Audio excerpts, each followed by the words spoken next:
ඉතින් ඒ කටයුත්ත කරන්නේ මාව පත් කරේ බලශක්තිය අමතක. මේ තෙල් ප්‍රශ්න මේ ගෑස් ප්‍රශ්න තව සති කිහිපයක් මේ ප්‍රශ්නේ. ඉදිරි දින කිහිපය තුළ ඉන්ධන කිසිදු හිඟයක් නැහැ. අදයි හෙටයි දුන්නාම මේ තදපදේ අවසන් කරන්න පුළුවන්. අද විදුලිය කපන්න උමනාවක් වෙන්නේ ඒ උමනා කරන ඩීසල් ෆර්නස් ලැබලා දීලා තියෙනවා. ඔබතුමා පස්සෙන් පස්සේ විදුලිය කපන්නයි කොට තාමත් ප්‍රදේශවල විදුලිය කැපෙනවා. මම හිතන්නේ මේ සුමාන වෙනකොට විදුලිය කැපීම අවශ්‍යතාවයක් වෙන්නේ නැහැ. හුඟක් තැන්වල තෙල් ප්‍රශ්නයක් නැහැ. දැන් ලබන බදාදා බ්‍රහස්පතින්දා වෙනකොට මේ රටේ පිරෝම් වල තියෙන පෝලිං ඉවත් කරලා මහජනයන්ට පරණ විදියට තෙල් ගැනීමට අවශ්‍යතාවය අපි ඇති කරන්න යනවා. මම විශ්වාස කරනවා මේ අපි යන වැඩ පිළිවෙල සාර්ථක වුණාම ලබන සිකුරාදා සෙන්සුරාදා වෙනකොට අපේ පිරෝම් පොල් වල පෝලිමක් නැතුව තෙල් ගන්න තත්ත්වයටපත් කරන්න පුළුවන් කියලා.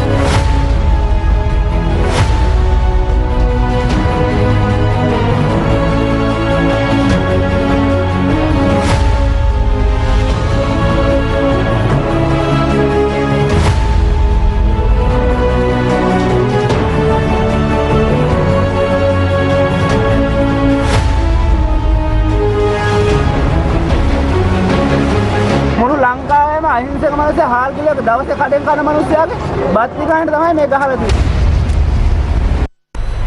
A very good evening to all our viewers. You're watching Primetime News on TV1. For the Newsfirst team, I'm Yuki Poshia, along with our sign language interpreter Brian Cruz via Zoom. Before we head into your stories in detail, let's start off with a look at tonight's headlines.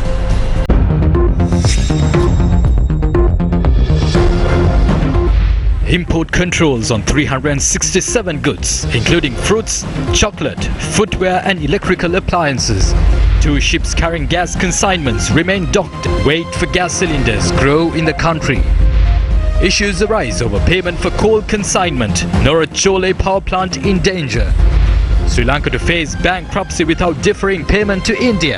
Opposition MP Dr. Harsha De Silva warns. ඉන්දියාව තව dollar මිලියන 900 කල් දැම්මේ නැත්නම් මේ සතියේ ඉඳලා තව මාස දෙකකට එමනම් ලංකාව කෙලින්ම බංකොලොත්. Cabinet and Central Bank express contradicting views on incentives for workers' remittances. Personal data protection bill passed with amendments. Russian assault on Ukraine continues. 27 Sri Lankans choose to stay in Ukraine.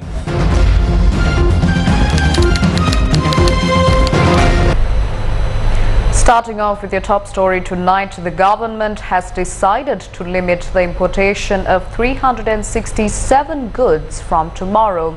The Newsfirst's Naveksha Gunasekara joins us with the details. The Sri Lankan government issued an extraordinary gazette notification restricting or rather controlling the imports of a series of non-essential goods. Now this will come into effect from tomorrow, which is the 10th of March 2022. The Government Information Department stated that this decision was made in order to control the economic situation in the country. Now this restriction or the controlling will be done in 3 methods. Method number 1 would be that a tax will be levied on these selected imports. And method number 2 would be that it is mandatory to obtain a permit or a license to import these selected non-essential items. And method number 3 would be a combination of method number 1 and 2, where it is mandatory to obtain a permit and yet these items would still be subjected to a tax. Now let's take a look at some of those items. Fruits, dairy products, chocolate and chocolate related products, varieties of pasta, fish, electronic items, watches and perfumes, carpets, shoes and even makeup products. And even items such as umbrellas, candles, ceramic ware, bathware, opticals, musical instruments and toys are included in this list. Now people continue to stand in queues for fuel while 2 shipments of gas have reached Colombo. A 2,500 metric ton consignment of gas unloaded by Gas Lanka is to run out in 2 days. The foreign company holding a long-term tender for gas supply has dispatched 3 gas shipments to the country. They have been docked off the seas of Kerawalapitia for several days. Newsfirst previously reported that $16 million must be paid to the supplier to begin unloading the 3 consignments. A 2,500 metric ton consignment was unloaded recently after the Finance Ministry agreed to pay $5 million. The tender process for supplying gas is embroiled in controversy and it has been criticized by the chairman of Litrogas Lanka Limited. There are various mafias in operation. There is a mafia for gas as well. Those involved in the mafia wanted to extend the contract for 2 years under my signature. The country will lose about 10 billion by signing this contract. The money will end up in someone's hands.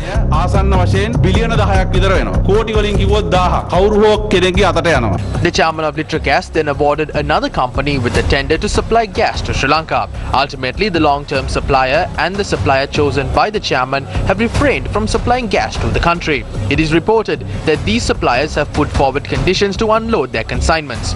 This includes settling the payments due to them and extending the validity of their tender. Both gas companies in Sri Lanka are allowed to increase prices in line with global market rates. This is because there is no ceiling price at present. Doesn't this situation portray deficiencies in the management? Ultimately, the people are now facing the brunt of the gas cylinder shortage in the market. Eateries in Colombo are among the worst affected. We toured Alutkade, Orugodawatta and Vallampitiya to understand the situation on the ground. gas නෑ දවස් 5ක් විතර මේ ජනලිප අපිට පාවිච්චි කරන්න දැන් කඩවල මේකවල මහා පාරනේ තාත්ති කියන්නේ දැන් දවස් 6ක්ම ගේස් නෑ අපි වාලා තින්නේ දැන් ගෝලිය 4-5 දෙනෙක් වැඩ කරනවා ඔක්කොම මගේ අතෙන් කකා දින් කාමරේ වාලා ඉන්නවා අපේ රටේ මේ කලමනාකාරීත්වයේ තියෙන අඩුපාඩුවක් හින්දා තමයි මං හිතන්නේ මේ විදිහට වෙලා තියෙන්නේ. Many eateries in the Kandy town were closed today. gas නැතුව දවස් 5ක් වෙනවා වහලා අපේ සේකේ 11ක් ඉන්නවා දැන් මේම ගියොත් අපිට හිඟා කන්න වෙන්නේ අපිට කන්න හොයාගන්න විදියකුත් නැතුව ඉන්නේ මේ ආයතන 1939 ආරම්භ කරපු ස්ථානයේ තාම කඩේ වාලා නැහැ මේ සුමානෙක විතර ගෑස් නැති නිසා ආපන ශාලාව වල දිනා. Long queues were seen at a gas dealership store in Hambantota today. We don't have food to eat. Shop owners don't have gas cylinders. Masons don't have cement. 3-wheel drivers don't have diesel to run hires.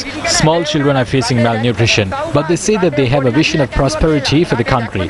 Can they achieve the vision by simply constructing buildings or carpeting roads? A long queue was seen outside a gas dealership store in Biagama as well. අපි පොලිමේ ඡන්ද දීලා පොලිමේ දුක් විඳිනවා අපි. කලාපෙට කැම දෙන්න විදියක් නැහැ මේ ගෑස් එකයි දෙන්නේ. The dealership store halted the sale of gas cylinders after it ran out of stocks. බැරි නම් කරන්න වෙයිලා පොලි පොලි කරන්නේ. බැරි නම් දාලා යන්න කියන්නේ. අපි ඡන්දේ මිනිස්සු. ඔව්. බඩු ඉවරයි දැන් අපි මොකද බලන්න ආපහු ටැංකිය අරගෙන ආපහු යන්න. The situation was no different in Ahaliagoda and Navala. The demand for kerosene is growing amidst the shortage of gas cylinders. People from housing complexes in Colombo gathered at the Orugodawatta filling station to purchase kerosene.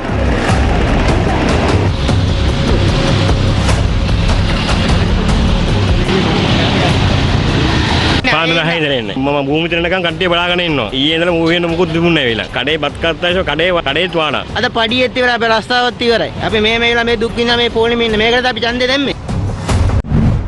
The Court of Appeal issued notice to 4 respondents, including Litro and Laughs gas companies, to file submissions on the 6th of June over the distribution of unsafe domestic gas cylinders to the market.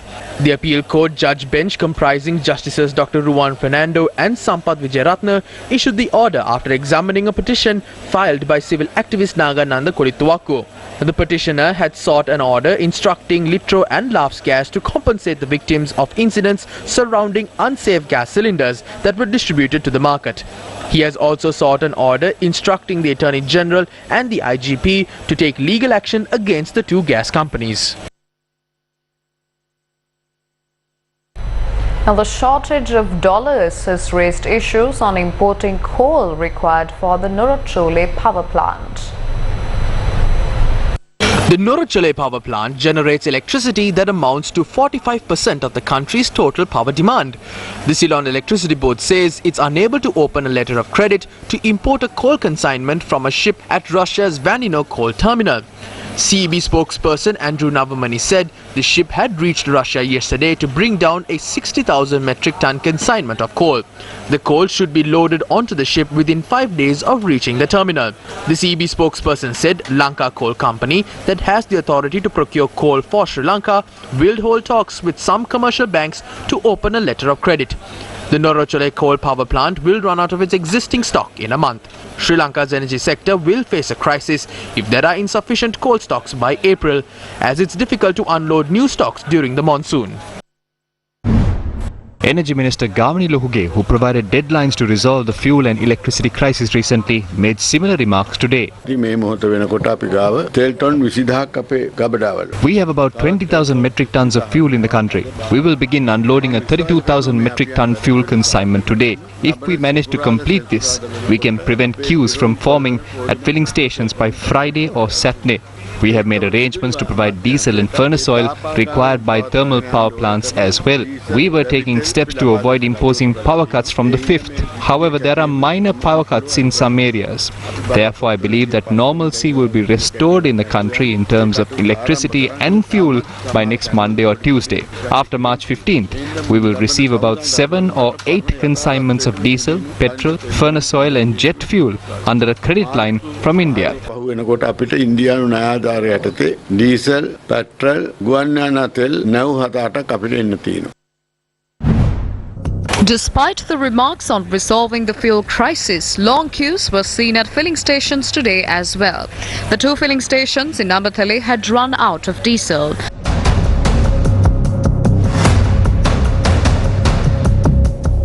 The filling station in Kaduwala was closed as it ran out of petrol and diesel. Long queues were seen at a filling station in Kalaniya in which diesel was sold.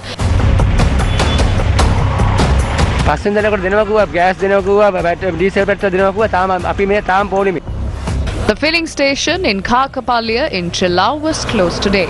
A filling station in Galinbindunuwava in Anuradhapura had run out of diesel and kerosene.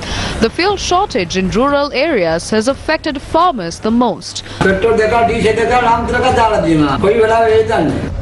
The Galinbindunuwava Divisional Secretariat has sent a list of farmers to the filling station to supply fuel.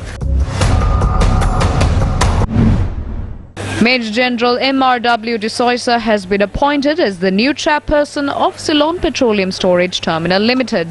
The appointment was made following the resignation of Nalaka Pereira from the position. Ceylon Petroleum Storage Terminal Limited accounts for 92% of fuel supplies to the market. Still in local news, a silent protest was held in Kohuwala for the 9th consecutive day today. The protesters are opposing the electricity, gas, fuel and dollar crisis in the country. The protesters held candles at the Kohuwala junction as they staged the silent demonstration. Our correspondent reported that the protest lasted for more than an hour. We have come here to protest because our country has been robbed for the last 74 years by the corrupted politicians by time to time. Enough is enough. I have never seen a single politician in a diesel petrol queue or gas queue. Why? They have been provided with all the luxurious assets and privileges. They only can rob from the innocent people of the country. Everybody is affected. I'm appealing to everybody to come and stand here, not only against this power cut, but against injustice and everything. It's only certain people in certain areas who get this power cut for 7.5 hours. People in Colombo, there is no power cut. Why? Are they superior citizens? No, we are all equal. So treat us all equally. The members of the Samagi Jana Balavegi's Economic Forum met with Central Bank Governor Ajit Niwad Cabral today. The country's economic crisis had been discussed at the meeting. Opposition MPs Dr. Harsha De Silva, Eran Vikramaratne and Kabir Hashim met with Central Bank Governor Ajit Niwad Cabral today. In a tweet, the Central Bank Governor said he had a cordial and interesting meeting with the opposition lawmakers. අද අපි සාකච්ඡා කරා ඉතාමත්ම ලොකු ප්‍රශ්නයක්. We discussed a major problem that is there today. We have to settle an import bill of $500 million to India. We had to pay that in mid-January. The payment was deferred until mid-March. But there was another bill of $400 million to be paid to India. It was due to be settled this week. Now we have $900 million to settle. During the discussion, we understood that there is no money to pay this. We directly questioned whether we had yuan in our foreign reserves to the equivalent of $1.5 billion. They admitted that. I feel they don't have more than $300 or $400 million in reserve. If we don't defer the $900 million payment to India, Sri Lanka will go bankrupt. They have stopped printing money to a certain extent. They admitted that the central bank must exercise more financial discipline in the future. By allowing the exchange rate to increase up to 230 rupees, they expect that the remittances sent through informal channels like Hawala and Undial will flow through the banking system. We asked them whether allowing it to increase up to 230 rupees will be enough. They didn't respond to it directly. The 38 rupee incentive won't have any value whether it's 230 or 240 rupees. They said that there is a small contradiction on the finance minister and the central bank and that they will find a solution through discussions. We asked whether they are dealing with international leaders to restructure our debt. They provided an indirect response stating that they haven't reached a decision on restructuring international debt. They said it was a decision of Basil Rajapaksa. An uncertainty has arisen on the incentive offered for workers' remittances. Now the central bank and the government have expressed contradicting views on this. The central bank has capped the value of the rupee at 230 rupees to a US dollar after saying it would allow greater flexibility in the exchange rate. A US dollar is selling at 230 rupees at the moment. Yesterday the cabinet said it has decided to offer a 38 rupee incentive for every dollar sent by Sri Lankan expatriate workers to the country. The previous incentive was 10 rupees. But the cabinet had not been aware of the central bank's decision on allowing the exchange rate to float when it decided to increase the incentive. The central bank had not made this decision by the time the cabinet had decided on this. The central bank governor will provide a technical explanation on this tomorrow. But a letter sent by the central bank governor to the chief executive officers of commercial banks tell a different story. The letter said that the central bank will no longer offer the 10 rupee incentive for workers' remittances. It adds that the government's recent decision to offer a new incentive will be clarified by the government in due course. The central bank governor did not convene a media briefing today to clarify the matter. However, this evening the finance ministry said a 20 rupee incentive will be offered for every US dollar remitted to the country by Sri Lankan expatriate workers. It said this was to encourage remittances from migrant workers during the Sinhala Tamil New Year season. Central Bank Governor Ajit Niwad Cabral told Newsfirst that they will allow greater flexibility in the exchange rate based on market forces. The central bank yesterday said it believes the value of the rupee was 230 rupees to a US dollar based on greater flexibility. The Colombo Stock Exchange closed on a negative note today after its benchmark all-share price index dropped 359 basis points to 10,163. The CSE's ASPI closed 3.41% down and the S&P SL20 index closed 4.25% down at the end of the day. The daily turnover was 2.5 billion rupees. Meanwhile, shares fell 4% to a near 4-month low yesterday after the central bank devalued the rupee. Leader of the National Unity Front, Azad Salih, says questionable dealings are taking place even amidst the economic crisis. daylight robbery picture RDA Central Express. There is a daylight robbery at the RDA. There is mentioned about a tender to construct the portion of the Central Expressway from Ramukkana to Galagedara. They called for tenders on the 22nd of July last year. 9 companies obtained the relevant details, but only 2 companies submit bids. They appointed a project committee. They tried to study this. When they opened the tenders, they realized that there are only 2 bids. There were certain legal issues in their submissions. Some Sri Lankan companies had put forward a bid under the name CAMC. The other bid was from the Chinese company called MCC.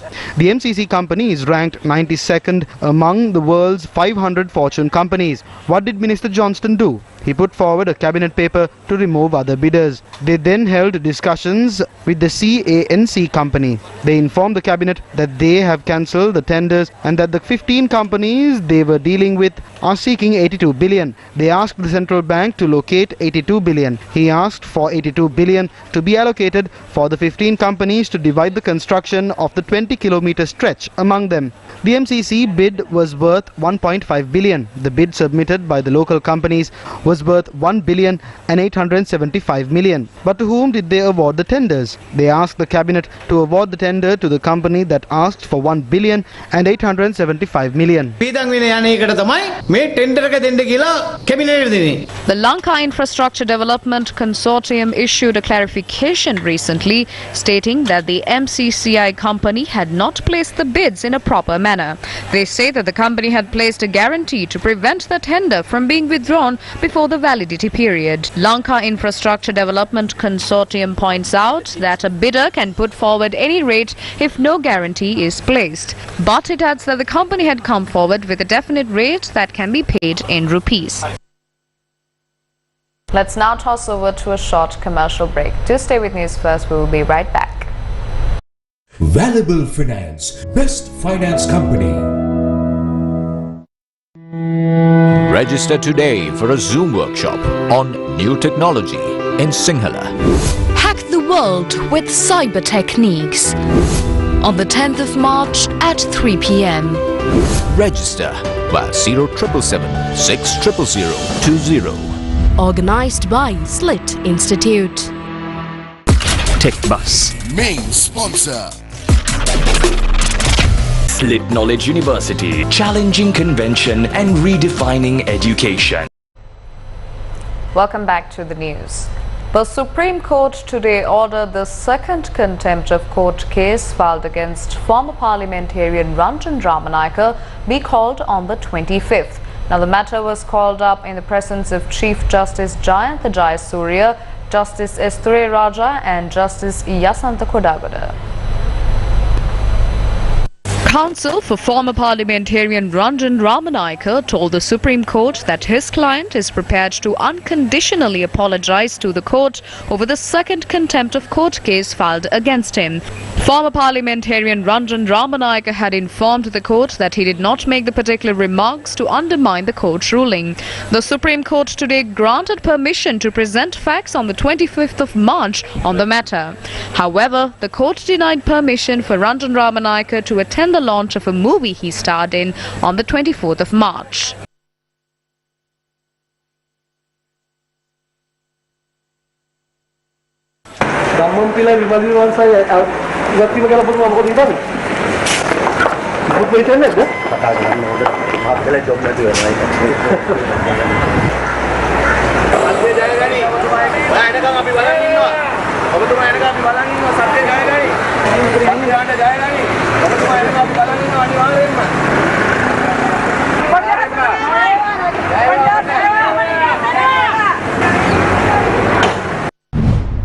National Freedom Front parliamentarian Jayantha Samaravira, who resigned from his state ministerial portfolio, was unable to conduct a media briefing today, organised to announce his farewell from the ministry.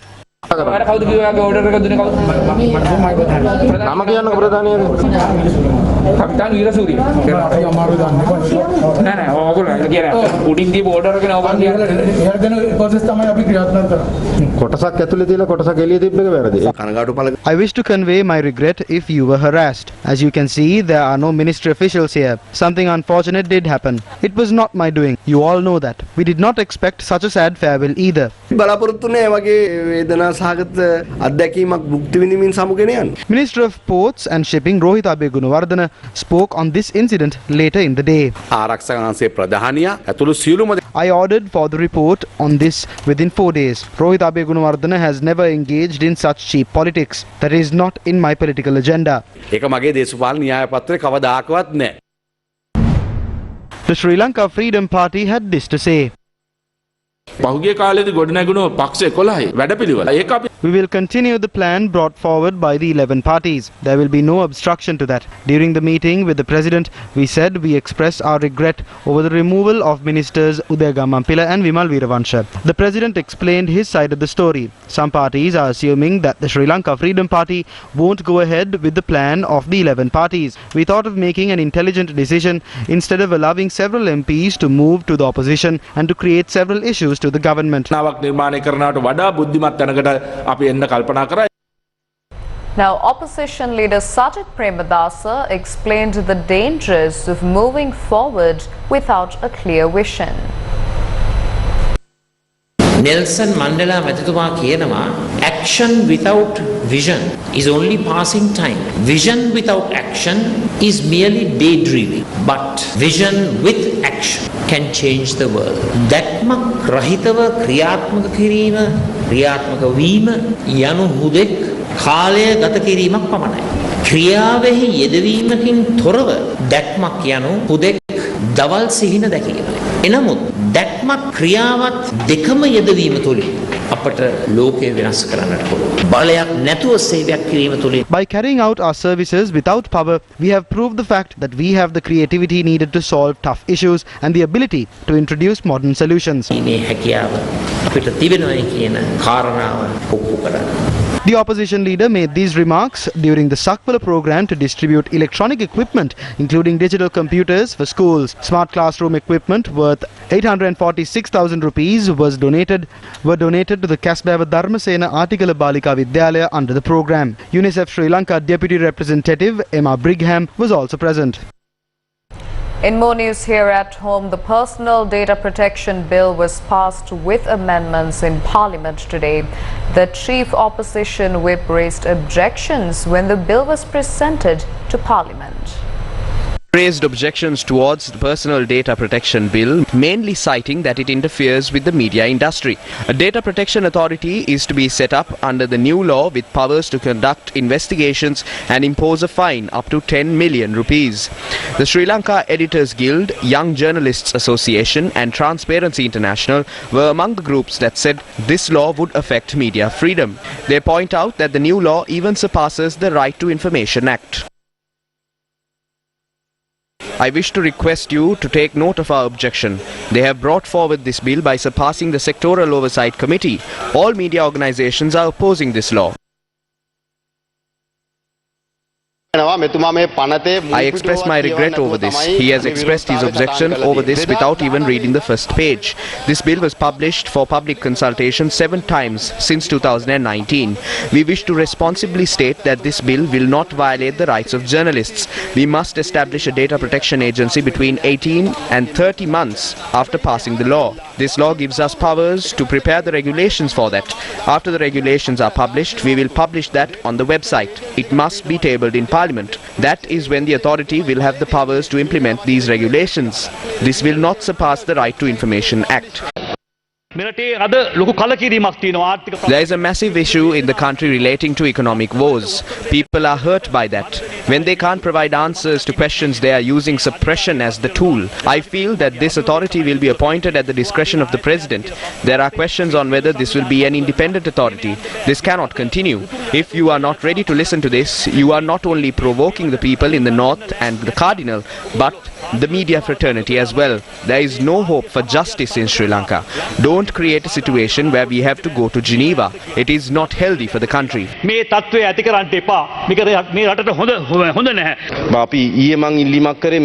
Yesterday I requested for this bill to be postponed. The minister said that the bill must be passed over the next 3 months and that there is an urgent need for it. If the government continues to act like this based on the views of a single individual, remember that it is the President who holds this ministerial portfolio. This bill was not prepared based on the views of one person. Your government initiated this, but it could not go ahead. We have addressed all your concerns in this. Moving on to another headline-making story now. Foreign Minister G.L. Piri says 27 Sri Lankans have opted to stay in Ukraine. He said most Sri Lankans have moved to Germany since the Russian invasion. Ukraine city Sri Lanka පුරවැසියන් 81ක් 81 Sri Lankans were in Ukraine. 15 of them were students. Out of the remaining 66 people, 39 have left Ukraine. They went to Poland, Romania and Moldova. Most of them have gone to Germany. There are only 27 Sri Lankans in Ukraine now. They have said they don't want to leave Ukraine. They had contacted our embassy and informed their position. ඒ 27 දෙනා කියලා තියෙනවා දැනට ඒගොල්ලෝ යුක්‍රේනය අතහැර යාමට කැමති නැහැ කියලා දුරකථනයෙන් සම්බන්ධ වෙලා තියෙනවා තානාපති කාර්යාලයට. Meanwhile, France has agreed to provide temporary shelter for Ukrainians stranded in Sri Lanka. The French embassy in Colombo says Ukrainians in Sri Lanka can travel to France without a visa. They should either produce a Ukrainian passport, prove their stay in Sri Lanka, or if possible, prove they were in Ukraine before the 24th of February. Russian Foreign Minister Sergei Lavrov and his Ukrainian counterpart Dmytro Kuleba are to meet in Turkey tomorrow. The meeting was proposed by Turkey's Foreign Minister Mevlut Cavusoglu. Russia announced another ceasefire in 5 Ukrainian cities to allow people to leave safely today. But there were reports of air sirens going off in several Ukrainian cities, including Kyiv this morning. Meanwhile, a senior US State Department official has admitted that Ukraine has biological research facilities. Ukraine has biological research facilities, which in fact we are now quite concerned Russian forces may be seeking to gain control of. Russia had earlier accused the US of developing a military biological program in Ukraine. It is obvious that in the wake of the special military operation, the Pentagon started having serious concerns about secret biological experiments uncovered on the Ukrainian territory. Biological warfare is the use of infectious agents like bacteria, insects or virus to engage in war. Amidst such claims, Ukrainian President Volodymyr Zelensky spoke to UK MPs in the House of Commons yesterday. We will fight till the end. At sea, in the air, we will continue fighting for our land, whatever the cost. We will fight in the forests, in the fields, on the shores, in the streets. We are looking for your help, for help of the civilized countries. The president was given a standing ovation. The UK has said it will ban Russian oil imports by the end of 2022. I think this phased approach strikes a good balance between eliminating reliance on Russian oil, but also allowing people time and people in the market to adapt to the new situation. Yesterday, US President Joe Biden ordered a ban on Russian oil, gas and coal imports. Several companies including McDonald's, Starbucks, Coca-Cola and Pepsi have said they are pausing operations in Russia. Amidst the fighting, footage verified by the BBC showed the Ukrainian army band playing the song "Don't Worry, Be Happy" opposite a barricade.